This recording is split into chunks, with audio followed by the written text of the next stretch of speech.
அட்டை மனிதன். குழந்தைங்களா, இன்னைக்கு காலையில் எழுந்த உடனே உடற்பயிற்சி செஞ்சீங்களா? இப்போ நம்ம அட்டையில் ஒரு மனுஷனை உருவாக்கி அந்த மனுஷனை நாம் உடற்பயிற்சி செய்ய வைக்க போகிறோம். வாங்க, அட்டை மனுஷனை உருவாக்கலாமா?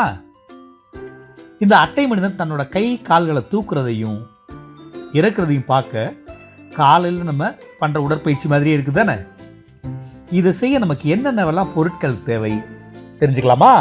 மனிதனோட மாதிரி அச்சிடப்பட்ட ஒரு அட்டை, ஒட்டக்கூடிய டேப், ஒரு ஸ்கேல், துடைப்பக்குச்சி, கத்திரிக்கோல், ஸ்ட்ரா, இது எல்லாமே வேணும்.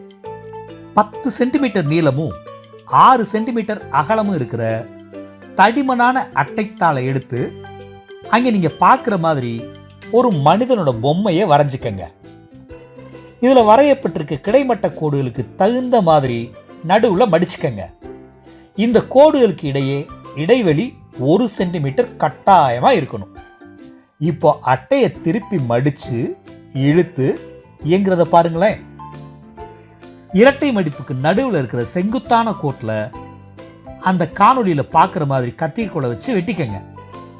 வெட்டினதுக்கு பிறகு உள்ளே இருக்கிற இடது பகுதியை முன்னோக்கியும் வலது பகுதியை பின்னோக்கியும் காணொலியில் பார்க்குற மாதிரி மடிங்க. மறுபடியும் ஒரு முறை அட்டையை சுருக்கி விரித்து இயங்குறத கவனிங்களேன்.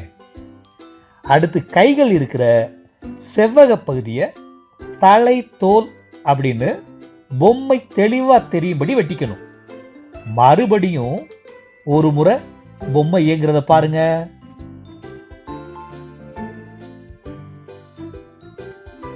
அட்டை மனிதனை பின்புறமாக திருப்பி அதோட மையத்தில் ஸ்ட்ராவை வச்சு 2 டேப் போட்டு ஒட்டிக்கலாம்.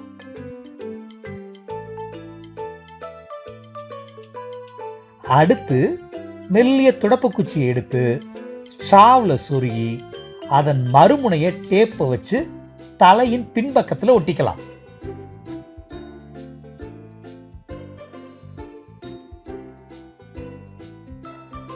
இடது கையை மடித்து அதன் தோலோட வச்சு டேப் போட்டுடலாம். இப்போ நமக்கு பொம்மை விளையாட தயாராகிடுச்சு.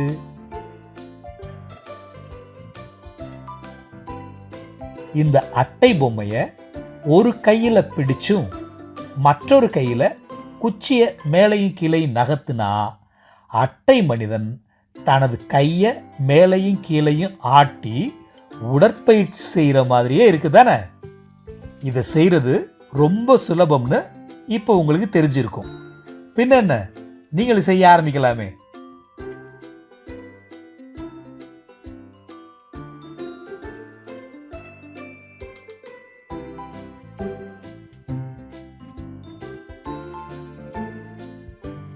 இத்தகைய பயிற்சியை மேற்கொள்றது மூலமா எளிய பொருட்களை கொண்டு நம்மோட படைப்பாற்றல் திறனை நாமே வளர்த்து கொள்ளலாம்.